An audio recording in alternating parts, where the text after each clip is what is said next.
Hello বন্ধুরা, HTML basic আলোচনার এই পর্বে আপনাকে স্বাগতম। তো চলুন আমরা শুরু করে দেই। আজকে আমরা একটা ট্যাগ নিয়ে আলোচনা করব, সেই ট্যাগটির বিভিন্ন ধরনের অ্যাট্রিবিউট এবং কিভাবে ইউজ করা যায় সেই ব্যাপারগুলো নিয়ে। তো শুরু করার আগে বলে দেই, আমার ভিডিওগুলো যদি ভালো লাগে থাকে তাহলে চ্যানেলটি অবশ্যই সাবস্ক্রাইব করবেন এবং বেল আইকনটি বাজিয়ে দিবেন পরবর্তী ভিডিওগুলো যেন দ্রুত দেখতে পান। আর আমার ডিসক্রিপশনে পূর্বের সবগুলো ভিডিওর লিঙ্ক দেওয়া আছে, যদি আগের ভিডিওগুলো দেখে না থাকেন তাহলে অবশ্যই আপনি ডিসক্রিপশনে লিঙ্ক দেওয়া আছে, সেগুলো থেকে দেখে আসুন, নইলে এই ভিডিওটি বুঝবেন না। কেননা আমি পূর্বের ভিডিওর ফাইলটি থেকেই এডিট করে বিভিন্ন ধরনের ট্যাগগুলো দেখানোর চেষ্টা করছি। তো চলুন আজকে শুরু করি। তো মূলত আমাদের যে লাস্ট আপডেটটা ছিল সেটা মূলত দেখে আসি। আমাদের লাস্ট আপডেট ছিল এটা। এখানে আমি বিভিন্ন ধরনের ট্যাগ দেখানোর চেষ্টা করছি, বেস ট্যাগ দিয়ে ইমেজ নেওয়া, ভিডিও, এগুলো আশা করব পূর্বের ভিডিওগুলো আপনারা দেখছেন, না দেখলে অবশ্যই দেখে আসবেন।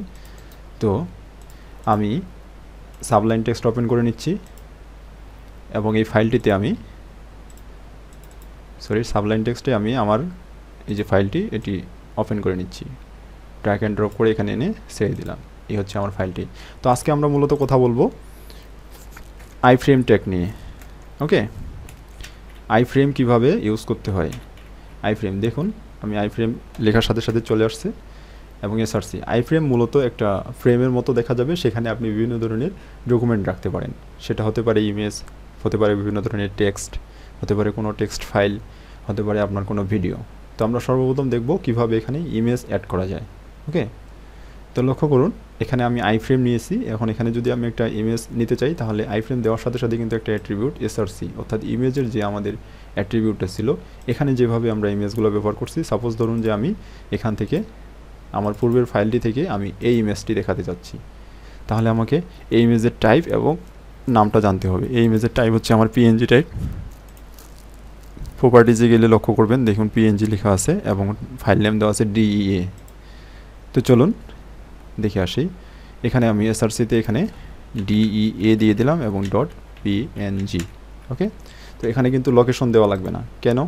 আশা করছি এই ব্যাপারটি জানেন আপনারা, কারণ পূর্বের ভিডিওতে বলে দিয়েছি যে বেস দিয়ে যদি আমরা আগেই ডিরেকশনটা বা লিঙ্কটা দিয়ে দিই তাহলে আমাদের আর এখানে লাগবে না। তো চলুন এটা আমরা দেখে আসি।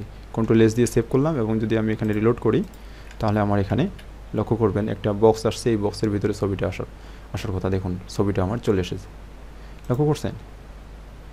এটা হচ্ছে মূলত আইফ্রেমের কাজ। ওকে, এখানে আমার ছবিটা চলে এসেছে।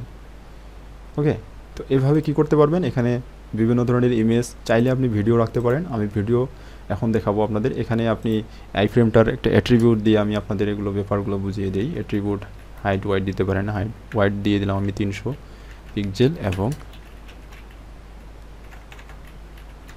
এসি হাইট দিয়ে দিচ্ছি আমি 200 পিক্সেল। ওকে, সেভ দিয়ে দিলাম। এখন যদি আমি এটাকে রিলোড করি, লক্ষ্য করুন আমার ইমেজটি চলে এসেছে। ওকে, তো এই ইমেজটি বাদে অন্য ইমেজ যদি নিতে চান, ধরুন 4 নম্বর ইমেজটি নিতে চাচ্ছেন, তাহলে কি করবেন, সেই ইমেজের নামটি এবং টাইপটি আপনাকে এখানে দিয়ে দিতে হবে। আর আমি যদি এখানে কোনো ভিডিও রাখতে চাই, ভিডিওর আগে দেখাই যে আপনাকে টেক্সট ডকুমেন্ট যদি আপনি কীভাবে রাখতে চান, টেক্সট ডকুমেন্ট আপনার এখানে কি হবে, এখানে একটা ডকুমেন্ট থাকবে যেটা কি স্ক্রল করে করে মানুষ এখান থেকে পড়ে নিতে পারবে। দেখুন এখানে কিন্তু ইমেজটা অনেক জুম করা যাচ্ছে এবং জুম আউট করা যাচ্ছে, জুম ইন জুম আউট করা যাচ্ছে। ওকে, তো এখানে একটা টেক্সট ডকুমেন্ট থাকবে যেটা দেখি স্ক্রল করে পড়তে পারবে। তো সেটা কীভাবে করা যায়, আমার মনে হয় হোয়াইটটা একটু বাড়িয়ে দেওয়ার দরকার ছিল। আচ্ছা, আমি হাইটটা তুলে দিয়ে দেখি কি হয়, কেমন দেখা যায়। মূলত শুধু হোয়াইট দিয়ে রাখলাম,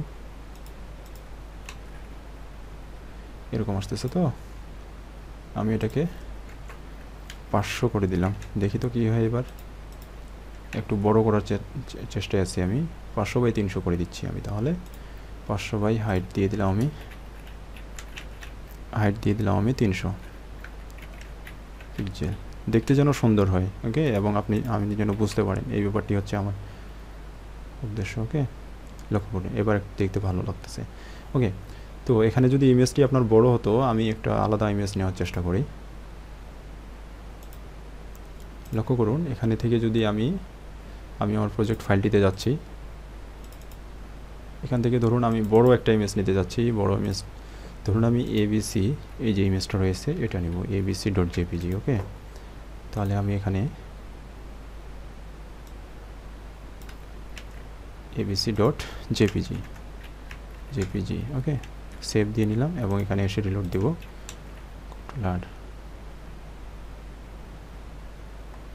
লক্ষ্য করুন এখানে আমার পরিবর্তন হয়নি ইমেজটি, এটা পরিবর্তন হওয়ার কথা ছিল। ওকে, আমি গুগল ক্রোম ব্রাউজারে ওপেন করে দেখি আসলে কি হয়। আমি ফাইলটিতে যাচ্ছি, রাইট বাটন ক্লিক করে ওপেন উইথ করে গুগল ক্রোম। ওকে, লক্ষ্য করুন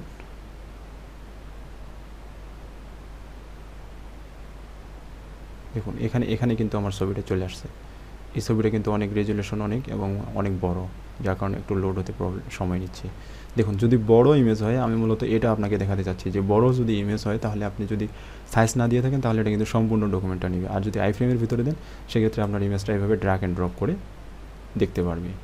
তো অনুরূপভাবে যদি আপনার বড় কোনো ফাইল হয় যেটা আপনি ওয়েব ডকুমেন্টে দিতে পারতেছেন না, তাহলে আপনি একটা টেক্সট ডকুমেন্ট করে আইফ্রেমের ভিতরে দিতে পারেন। মূলত এটা আমি বোঝাতে চাচ্ছি। দেখুন এখানে ড্র্যাগ অ্যান্ড ড্রপ করে সম্পূর্ণ ইমেজটা এভাবে দেখতে পারবে যে কেউ। ওকে, এত বড় ইমেজ কীভাবে দিবেন সেটা যদি প্রবলেম হয় তাহলে আপনি আইফ্রেমে এভাবে দিতে পারেন। অনুরূপভাবে যদি আপনি টেক্সট ডকুমেন্ট দিতে চান, ধরুন আমি একটা নোটপ্যাডে টেক্সট ডকুমেন্ট তৈরি করে নিচ্ছি। নোটপ্যাড আমি ওপেন করে নিই, উইন্ডোজ অ্যাক্সেসরিজ থেকে নোটপ্যাডে সাপোজ মনে করুন যে এই কথাগুলো এই লেখাগুলোই আমার থাকবে। আমি এগুলো কপি করে নোটপ্যাডে নিয়ে নিচ্ছি, সেভ দিয়ে দেবো। এখন সেভ দিয়ে দেবো ওই ফাইলের ভিতরেই, আমাদের প্রজেক্ট ফোল্ডার 3, ডেস্কটপ থেকে প্রজেক্ট ফোল্ডার 3 থেকে নিউ ফোল্ডারের ভিতরে আমি এটা টিটি নামে সেভ করলাম। ওকে, tt.text .txt সেভ করে নিলাম। তো এখন যদি এই ফাইলটিকে আমার মূলত এখানে দেখানোর প্রয়োজনে ছবির পরিবর্তে আমি গুগল ক্রোমে দেখাই, এটা গুগল ক্রোমে ভালো হবে। দেখুন যদি এই ইমেজটার পরিবর্তে আমি ওই টেক্সট ডকুমেন্টটা দেখাতে চাই তাহলে এখানে আমাকে করে দিতে হবে কি, ওই যে আমার এসআরসির যে লোকেশনটা ছিল অর্থাৎ এই যে প্রজেক্ট ফোল্ডারের ভিতরে যে আমার এই যে টিটি নামে একটা টেক্সট ফাইল নিলাম, এর টাইপ হচ্ছে কিন্তু txt। আমি রাইট বাটন ক্লিক করে প্রপার্টিসে গিয়ে দেখাই দিচ্ছি আপনাদের ভালোভাবে। দেখুন txt লেখা আছে এবং টিটি দিয়ে সেভ করা। ওকে, তাহলে আমি এখানে লিখে দেবো হচ্ছে এই ইমেজটা কেটে দিয়ে tt.txt। ওকে, সেভ দিয়ে নিলাম। এখন যদি আমি এটা রান করে আসি, কন্ট্রোল এস দিয়ে সেভ, কন্ট্রোল আর দিয়ে রান। ওকে, লক্ষ্য করবেন এখানে এই যে দেখুন আমার এখানে টেক্সটগুলো চলে আসছে। এখানে টেক্সট কম হয়ে গেছে, আমি একটু বেশি করে দিই তাহলে ব্যাপারটি আরও ক্লিয়ার হতে পারবেন আপনারা। একটু হয়তো বড় হয়ে যাচ্ছে আমার এটা ভিডিও টিউটোরিয়ালটি, তবে অবশ্যই ইনফরমেটিভ, আপনারা দেখতে থাকুন লাস্ট পর্যন্ত দেখুন, অনেক কিছু শিখতে পারবেন। আমি এখানে দেখাবো এখন কিভাবে ভিডিও অ্যাড করা যায়। হ্যাঁ, এবং ভিডিও কিন্তু আরও দুইভাবে অ্যাড করা যায়, ভিডিও ট্যাগ আছে সেভাবেও করা যায়। হ্যাঁ, আপনারা দেখলে বুঝতে পারবেন আইফ্রেমে কীভাবে এবং ভিডিও ট্যাগে কীভাবে। ভিডিও ট্যাগটি হয়তো আজকে দেখানো হবে না, এটা আমি দেখাবো পরবর্তী ভিডিওতে, দেখা যাক। ওকে, আমি কন্ট্রোল এস দিয়ে সেভ করছি এবং কন্ট্রোল আর দিয়ে এখানে রিলোড দিলাম। দেখুন এবার কিন্তু আসছে অনেক বড় ডকুমেন্ট। যদি আপনি এটা নর্মালি সিম্পলি লিখতে চাইতেন তাহলে কিন্তু সম্পূর্ণ ব্রাউজারের ডকুমেন্টটাতে আপনাকে ড্র্যাগ করে যেতে হতো, কিন্তু আপনি কি শুধুমাত্র এই অংশটুকুর ভিতরে আইফ্রেমের ভিতরে এই যে এই স্ক্রল বার আসতেছে, স্ক্রল বারটা স্ক্রল করে নিয়ে কেউ একজন আপনার এটা পড়ে নিতে পারে। বুঝতে পারছেন, এটা হচ্ছে মূলত আইফ্রেমের সুবিধা, যে একটা নির্দিষ্ট ডকুমেন্টের ভিতরে অনেক বড় ডকুমেন্ট, নির্দিষ্ট এরিয়ার ভিতরে আপনি বড় ডকুমেন্ট আপনি প্রোভাইড করতে পারেন ড্র্যাগ অ্যান্ড ড্রপের মাধ্যমে, এই যে স্ক্রল বারের মাধ্যমে। ওকে, এটা হচ্ছে আইফ্রেমের সুবিধা। তো এখানে যদি ভিডিও দিতে চান আপনি ভিডিও দিতে পারবেন। সে ভিডিওটা কি সেম এই এসআরসিতে, শুধু আপনাকে ভিডিও লিঙ্কটা দিতে হবে। আমি একটা ভিডিও এখানে নিয়ে এসেছি, দেখুন এখানে রেখে দিচ্ছি অলরেডি আপনাদের দেখানোর জন্য। আমি এটাকে নামটা কপি করে নিচ্ছি এবং এর টাইপ হচ্ছে আমাদের MP4 ফরম্যাট, দেখছেন। তো চলুন এটাকে দেখি কিভাবে করা যায়। এটাতে আমি এই টিএক্সটি তাহলে তুলে দিয়ে জাস্ট এখানে নামটি দিয়ে .mp4। ওকে, আমি সেভ দিয়ে নিলাম এবং এখানে যদি এসে আমি রিলোড করি গুগল ক্রোম ব্রাউজারে, কন্ট্রোল আর দিয়ে রিলোড, তাহলে এখানে দেখবেন ভিডিওটি আমার চলে আসবে। এই যে দেখুন ভিডিওটি চলে আসছে উইথ কন্ট্রোলার, দেখছেন। এখানে ভিডিওটাকে একটা কন্ট্রোলার নামে একটা অ্যাট্রিবিউট ব্যবহার করতে হয়, এই আইফ্রেমে কিন্তু সেটা লাগতেছে না। বুঝতে পারছেন, এই তফাৎটা নিয়ে আমি পরবর্তী ভিডিওতে কথা বলবো। ভিডিও ট্যাগ দিয়ে কীভাবে ভিডিও অ্যাড করবেন এবং আইফ্রেমে কীভাবে। দেখুন এখানে যদি আমি ক্লিক করি তাহলে আমার ভিডিওটি চালু হয়ে যাবে, দেখছেন। এবং এখানে আমি ট্রেনে এটাকে কেটে দিতে পারি। হ্যাঁ, এই হচ্ছে মূলত আইফ্রেমের কাজ। আইফ্রেমে কীভাবে ইমেজ অ্যাড করবেন, আজকে মূলত যেটা শিখলাম আর কি, আইফ্রেমে কীভাবে ইমেজ অ্যাড করবেন, কীভাবে টেক্সট ডকুমেন্ট অ্যাড করবেন, বা কীভাবে আপনি ভিডিও অ্যাড করবেন, এটা বিভিন্নভাবে ইউজ করা যায়। অ্যাজ ইউর উইশ, আপনি যেভাবে চান সেভাবে ব্যবহার করতে পারেন, আপনার যখন যেভাবে প্রয়োজন হবে সেভাবে করতে পারেন। তো বন্ধুরা, আজকে মূলত এই আইফ্রেম নিয়ে কথা বলার ছিল। তো আশা করছি বুঝতে পারছেন। দেখা হবে পরবর্তী ভিডিওতে। ততক্ষণ পর্যন্ত ভালো থাকেন, সুস্থ থাকেন। ধন্যবাদ সবাইকে।